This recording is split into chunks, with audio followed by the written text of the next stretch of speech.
Hello dear doctors. So now in this video we are going to talk about the cranial cavity, various its foramina and various structures passing through the foramina of the cranial cavity, especially the cranial nerve. Why we are going to talk about this topic? Because each and every year in AIIMS, PGI Chandigarh, NEET, NEET exam, JIPMER, any kind of the MCQ exam, the question about the cranial nerve and the related foramina are always asked.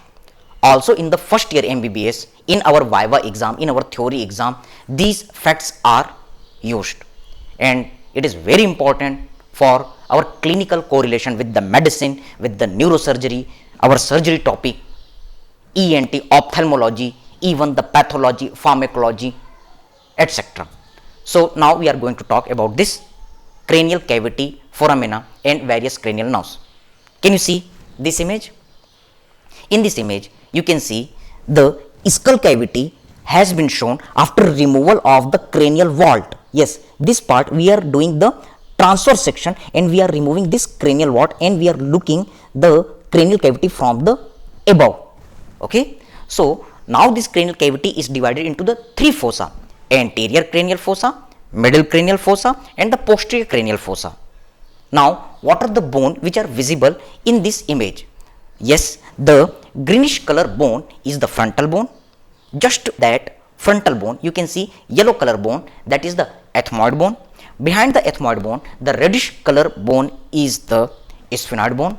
Then yellow color bone is the temporal bone, especially within the cranial cavity the petrous part of the temporal bone is visible, and on the lateral side the squamous part of the temporal bone, because it is the flat, that's why it is known as the squamous part of the temporal bone. And the most posterior part there is the purple color bone, that is indicating the occipital bone. So now one by one we are going to talk. Can you see in this frontal bone part there is the one gap? This is nothing, this is the frontal air sinus. So what I want to tell you, that this frontal air sinus, if it gets inflamed, then we use the suffix of the itis. That condition is known as the frontal sinusitis. Yes, this frontal sinusitis, which is the topic of the ENT, we can correlate inflammation of the frontal sinus, that is the frontal sinusitis. It results in the severe headache in the frontal region. It is also known as the office headache or school headache, because it appears at the time of the office and it disappears at the evening time. Now just behind this part you can see one midline bony elevation within the frontal bone. This is known as the crista galli. Yes, this crista galli gives attachment to the falx cerebri, which we will study in our sinuses of the cranial cavity, cavernous sinus topic. And on the each side of the crista galli there is the plate of the frontal bone which separates the brain part from the orbit. So this is known as the orbital plate of the frontal bone. During the dissection we break this orbital plate of the frontal bone and then we go for the dissection of the eyeball. So this is the frontal bone orbital plate. Now when you are looking in between that orbital plate of the frontal bone, there is the one very thin bone. This thin bone is having the very minute aperture. These minute aperture, sieve-like apertures, is known as cribriform. Remember, whenever there is the term cribriform, means multiple aperture, a small aperture giving sieve-like appearance. So this is known as the cribriform plate. Of which bone? Yes, that small bone is known as the ethmoid. So now this ethmoid bone is having the two parts. One part is small and horizontal, while the another part is vertical. So this horizontal part is known as cribriform plate, while this part is known as the perpendicular plate of the ethmoid bone. So what are the clinical importance and use of these bones? Yes, you can write down. Ethmoid bone, it is having the two parts. What are the two parts of the ethmoid bone? One is a small horizontal part, while another one is perpendicular part.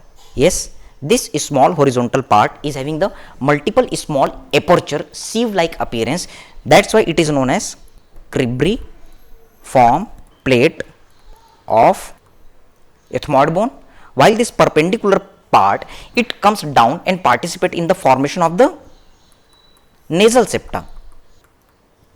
So this is the important MCQ for the ENT purpose.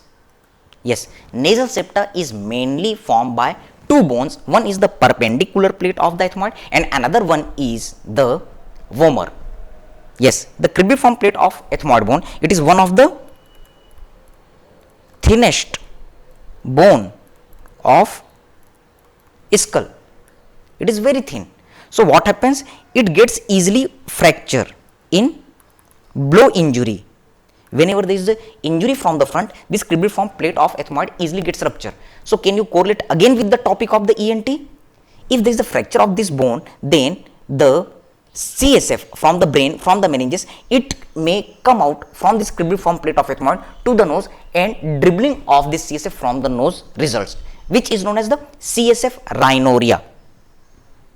Yes, this is the case of the CSF rhinorrhea. So this is another topic of your ENT. So this is the flow chart which are important for the PG point of view as well as the clinical point of view.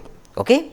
So the clinical presentation, if any patient is coming with the headache, with the history of the injury on the front part near the frontal bone or over the nose, and the patient is saying thin, clear, water like fluid is dribbling from the nose, then it is the case of the CSF rhinorrhea. Better you will study in the ENT. So yes, this is the small detail about the ethmoid bone. Now we are going to see which cranial nerve is related with this ethmoid bone. Okay. So again come to this image. You can see that multiple apertures are there. Why there are the multiple apertures? Because the very thin fibers are coming from here, and these all the fibers unites together and forms a bulb like dilatation, because this particular cranial nerve is related with the olfaction. That's why it is known as the olfactory cranial nerve, and it is the anterior most in location. That's why it is the first cranial nerve. So this is the bulb like dilatation. That's why this is the olfactory bulb. Then it continues as the olfactory tract. Then this tract divides into the medial and lateral olfactory stria. Few books also mentions the intermediate stria. We will see later in the olfactory nerve detail, but yes, the lateral olfactory stria ends within the temporal lobe. That particular part is known as uncus, which is the olfactory area, area number 28. Yes, this is the MCQ. So we are going to draw another image for this olfactory nerve. Suppose this is the face part.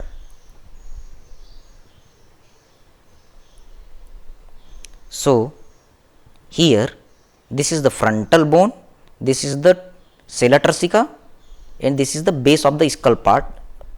Here is the location of pituitary gland, and this is the slope of the base of the skull. Here is the frontal air sinus is located. Yes. So now see, this bony part is indicating the location of the cribriform plate of ethmoid. Why this part becomes cribriform, we are going to see. Yes, this is the nose part.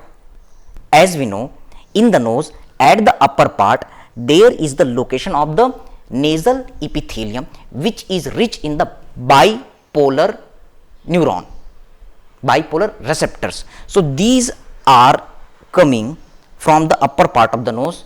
There are multiple roots which unites together and then pierces this cribriform plate of ethmoid and then reaches to the cranial cavity, and then this all the fibers are uniting together and making the bulb like dilatation. So this is the olfactory bulb, and this is the olfactory tract which is dividing into the medial and lateral olfactory stria. So you can give the nomenclature. These are olfactory rootlets which starts from the bipolar neuron. Then this part is indicating the cribriform plate of ethmoid. This bulb like dilatation is known as olfactory bulb. Then this part is known as olfactory tract, while these are known as medial and lateral olfactory stria. Later in detailed part of the cranial nerve, we will see that this olfactory stria, it ends, lateral olfactory stria ends in uncus of temporal lobe, where the Brodmann area, area number 28 is located. So this is the small flow chart with the diagrammatic presentation for the olfactory cranial nerve. So now we are going to discuss about the other parts of the bone and the foramina.